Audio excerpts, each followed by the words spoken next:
Hello everyone. हमने कल register का एक केस पढ़ा था जिसमें हमने देखा था कि इक्विवेलेंट रेजिस्टेंस की वैल्यू क्या होगी जब कुछ रेजिस्टेंस या कुछ रजिस्टर्स सीरीज कॉम्बिनेशन में अटैच्ड हों। और आज हम देखने वाले हैं कि वही रजिस्टर्स की इक्विवेलेंट वैल्यू हमें क्या मिलती है जब रजिस्टर्स पैरेलल कॉम्बिनेशंस में कनेक्टेड हों। तो हम आज क्या देखने वाले हैं? हम देखने वाले हैं resistors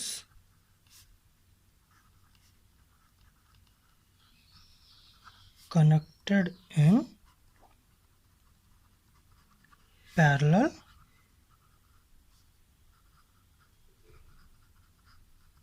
combination।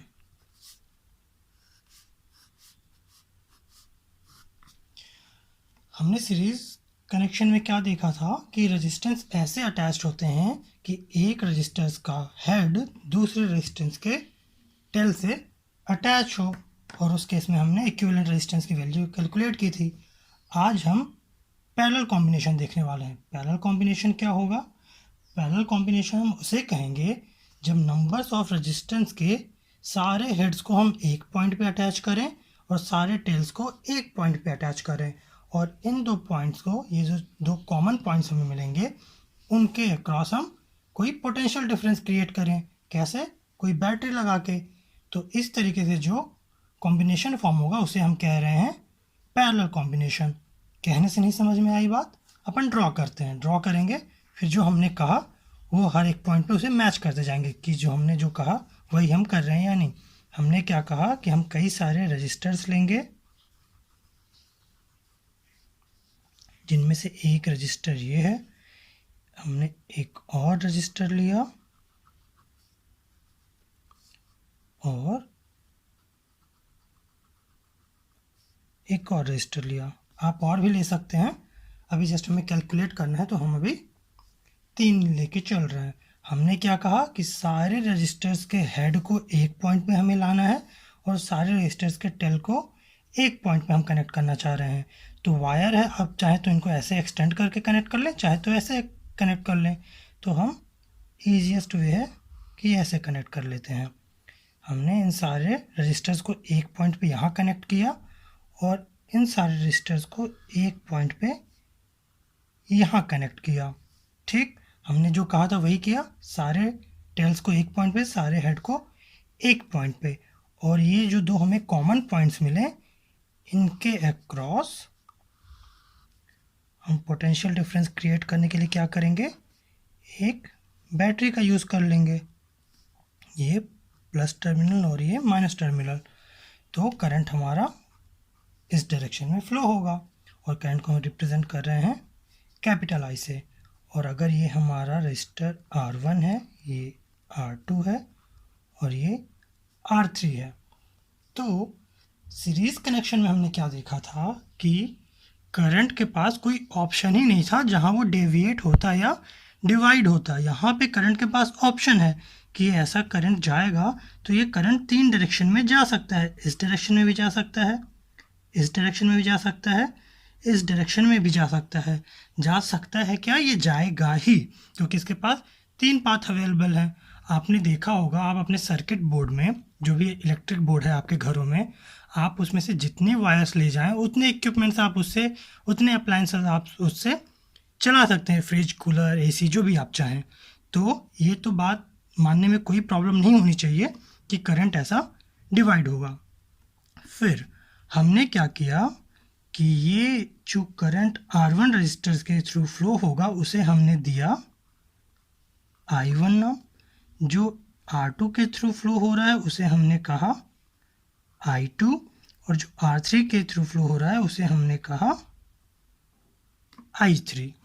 और ये सारे करंट यहाँ पे आके फिर से मिलेंगे और एक सिंगल पाथ है, तो इस चैनल से ये ऐसे आते हुए वापस से माइनस टर्मिनल की तरफ आ जाएंगे।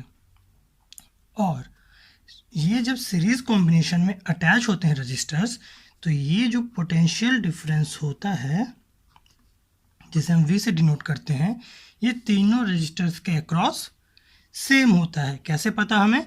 हमारे पास 2 डिवाइसेस होती हैं जिसमें हम वो पोटेंशियल डिफरेंस को या वोल्टेज को मेज़र करने के लिए वोल्ट मीटर का यूज़ करते हैं, ये चीज़ आपको बताई है हमने। वोल्ट मीटर का यूज़ करते हैं क्या मेज़र करने के लिए, जब हमें वोल्टेज मेज़र करना हो। और जब इलेक्ट्रिक करंट मेज़र करना हो तो हम यूज़ करते हैं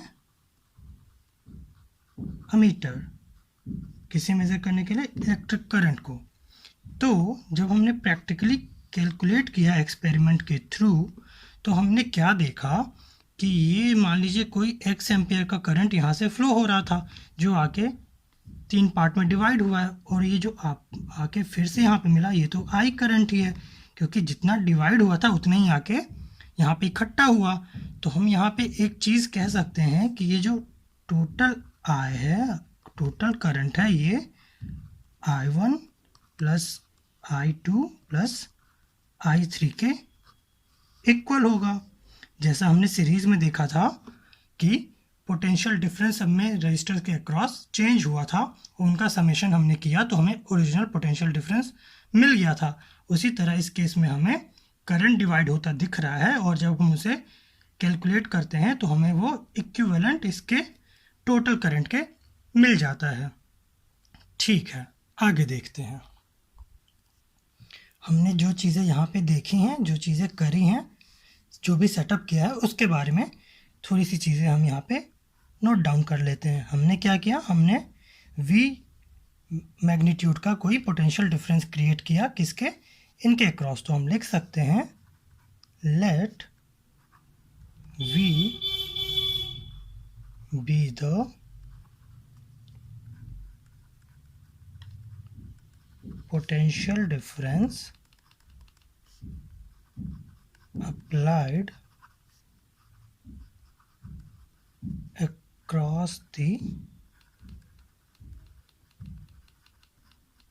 combination and the current I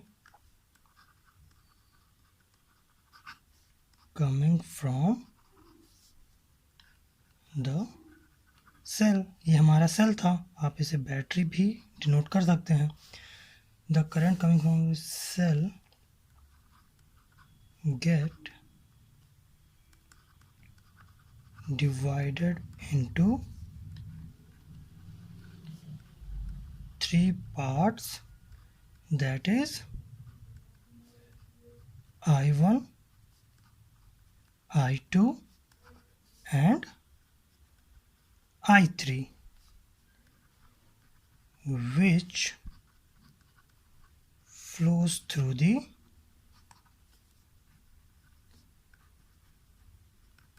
resistors R1, R2 and R3 respectively। क्या लिखा हमने, हमने लिखा कि हमने V नाम का कोई पोटेंशियल डिफरेंस क्रिएट किया, अप्लाइड किया, और I करंट फ्लो हुई जो 3 पार्ट में डिवाइड हुई और R1, R2, R3 रजिस्टर से होके गुजर रही है। और उसके बाद हमने क्या देखा था, हमने देखा था कि ये जो टोटल I करंट है, ये कुछ और नहीं, इन इंडिविजुअल I1, I2, I3 का सम है। तो हम यहाँ पे ये भी मेंशन कर सकते हैं कि here I is equal to I1 plus I2 plus I3, और इसे हम इक्वेशन नंबर 1 कह सकते हैं। आप इन चीज़ों को कंपेयर करके पढ़िएगा तो आपको ज़्यादा टाइम तक याद रहेंगी चीज़ें। हमने सीरीज़ में क्या देखा था, हमने सीरीज़ में देखा था कि पोटेंशियल डिफरेंस जो था वो डिवाइड हो रहा था इक्वल पार्ट में, सॉरी अलग अलग पार्ट्स में, तो उनका समेशन करके हमने उसे इक्वेशन नंबर 1 कहा था। इसमें हम देख रहे हैं कि करंट डिवाइड हो रहा है, तो हमने करंट को इक्वेशन 1 की फॉर्म में रिप्रेजेंट किया हुआ है। आगे देखते हैं। अब हमने कुछ क्लासेस पहले एक लॉ पढ़ा था ओम्स लॉ करके, जो कि काफ़ी इंपॉर्टेंट है, आपको भूलना नहीं है, आपको याद दिलाने की ज़रूरत नहीं होनी चाहिए इस लॉ के बारे में। तो उस ओम्स लॉ में हमने क्या देखा था, अकॉर्डिंग टू ओम्स लॉ हमने क्या देखा था कि V इक्वल टू IR होता है, और यहाँ पे हमें I की अलग अलग वैल्यूज़ चाहिए, तो हम यहाँ से I की क्या वैल्यू निकाल सकते हैं, I इक्वल टू क्या होगा, V by R, V by R. ये वैल्यू हमें आई की मिल सकती है। और अगर हम बात करें I1, I2, I3 के केस में, तो हम लिख सकते हैं I1 इक्वल टू होगा हमारा V अपॉन R1 और I2 इक्वल टू होगा V अपॉन R2 और सिमिलरली I3 जो हमारा वो होगा किसके इक्वल, V अपॉन R3 के इक्वल। V1, V2, V3 क्यों नहीं? तो वही चीज़, क्योंकि पोटेंशियल डिफरेंस इस सर्किट के अक्रॉस, हर रेजिस्टेंस के अक्रॉस सेम है। तो यहाँ से हम क्या लिख सकते हैं, I की वैल्यू हमें क्या मिली, V बाय R। I1 की क्या वैल्यू मिली, V अपॉन R1 और I2 की वैल्यू मिली V अपॉन R2 और इसी तरह I3 की वैल्यू हमें मिली V अपॉन R3। यहाँ पे कोई डाउट नहीं होना चाहिए। यही सारी चीज़ें जो हमने यहाँ पे देखी हैं वही चीज़ें हमने यहाँ पे नोट कर ली हैं। ठीक है, आगे देखते हैं। ठीक, यही वही इक्वेशन है जो अभी हमने लास्ट में डिराइव किया था। इसके बाद इन सारे इक्वेशन से क्या हम ये कैपिटल V हर जगह से कॉमन ले सकते हैं? सब में है तो हम ले सकते हैं। तो कैपिटल V अगर हम बाहर निकालते हैं तो 1 अपॉन R हो जाएगी ये वैल्यू, और यहाँ से अगर हम बाहर निकालते हैं तो 1 upon R1 plus 1 upon R2 plus 1 upon R3 लिख सकते हैं। कुछ नहीं किया हमने, इस V को बाहर निकाल लिया। अब ये दोनों कॉमन चीज़ें हैं तो कैंसिल आउट हो जाएंगी। तो इसके बाद हमें क्या इक्वेशन मिल रही है, हमें मिल रहा है 1 upon R equal to 1 upon R1 plus 1 upon R2 plus 1 upon R3। ये इक्वेशन हमें मिल रहा है। और हमने क्या कहा था कि मल्टीपल रेजिस्टेंस को हटा के अगर कोई एक रेजिस्टर हम वहाँ पे पुट कर पा रहे हैं तो उसकी वैल्यू इसके इफ़ेक्टिव वैल्यू के बराबर होगी। तो इस R को हम R इफ़ेक्टिव या R इक्विवेलेंट भी लिख सकते हैं। तो हम इसे लिखते हैं R इक्विवेलेंट। तो ये हमारा हो जाएगा 1 upon R1 plus 1 upon R2 plus 1 upon R3। कोई चेंजेस नहीं आए, बस ये हमने R को रिप्लेस कर दिया R इक्विवेलेंट से। ये तो बात हुई तब की जब हमने अपने सर्किट पे 3 रजिस्टर्स लगाए हुए थे, लेकिन ज़रूरी नहीं है 3 हो, कितने भी हो सकते हैं। तो हम एक आइडल केस मान के चलते हैं कि n नंबर्स ऑफ रजिस्टर्स होंगे। क्या कहा हमने, if numbers of resistors connected in parallel combination is n। अगर n नंबर्स ऑफ रजिस्टर्स लगे हों तो यही इक्वेशन हमारा क्या हो जाएगा, 1 upon R equivalent will be equal to 1 upon R1 plus 1 upon R2 plus 1 upon R3 1 upon Rn। जितने भी रेजिस्टर्स होंगे उनके रेसिप्रोकल का सम कर देंगे तो हमें 1 अपॉन R इक्विवेलेंट मिल जाएगा। फिर दोनों वैल्यू को फिर से रेसिप्रोकल कर देंगे तो हमें वैल्यू मिल जाएगी R इक्विवेलेंट या R इफेक्टिव की। और यही इक्वेशन जो है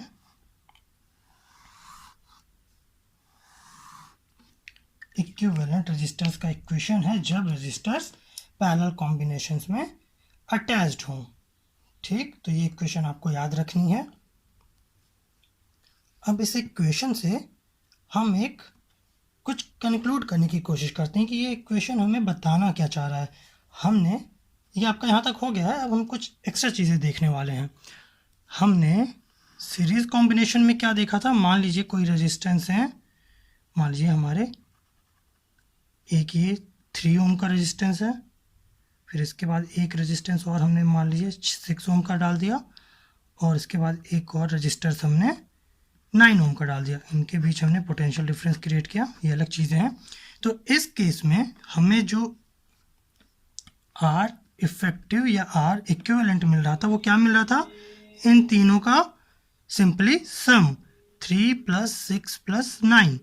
तो ये कितना हो जा रहा था, 6 3 9 9 9 18 ओम, ऐसा कुछ हमें मिल जा रहा था। मतलब जो इफेक्टिव रेजिस्टेंस मिल रहा था वो सबसे बड़ी क्वांटिटी वाले, सबसे बड़ी मैग्नीट्यूड वाले रेजिस्टेंस की वैल्यू से हर बार ज़्यादा ही मिलेगा, क्योंकि सिंपली सम कर रहे हैं। अब अगर हम इन्हीं रजिस्टर्स का एग्जांपल लेके पैरेलल में एक चीज़ देखना चाहें तो हम देखते हैं कि हमें क्या चीज़ मिलती है।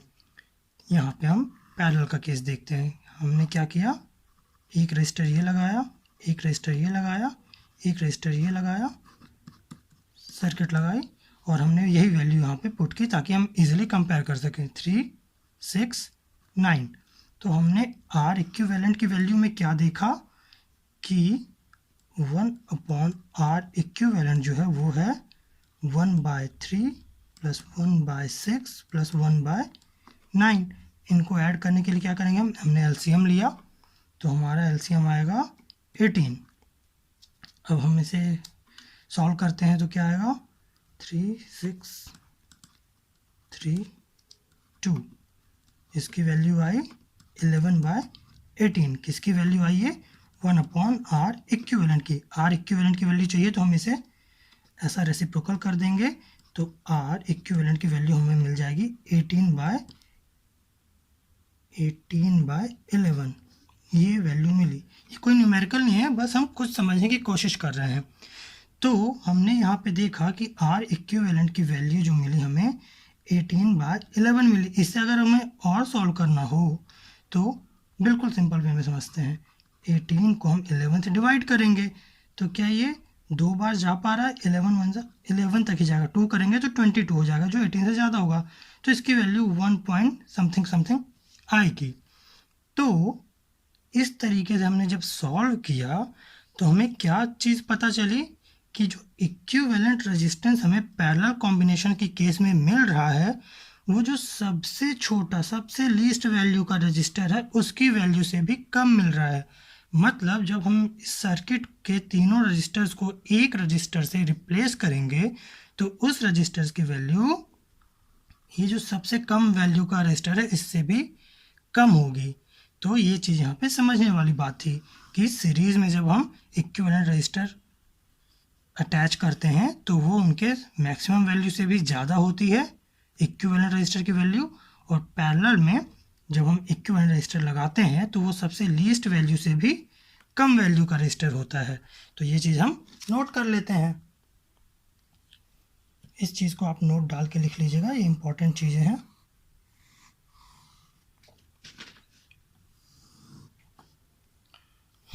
हमने क्या देखा, नोट डाल के अपन लिखेंगे। अपन ने देखा कि equivalent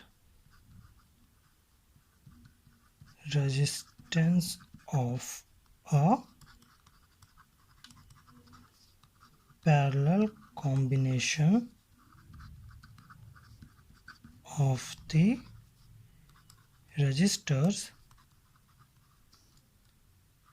is the less than the least value of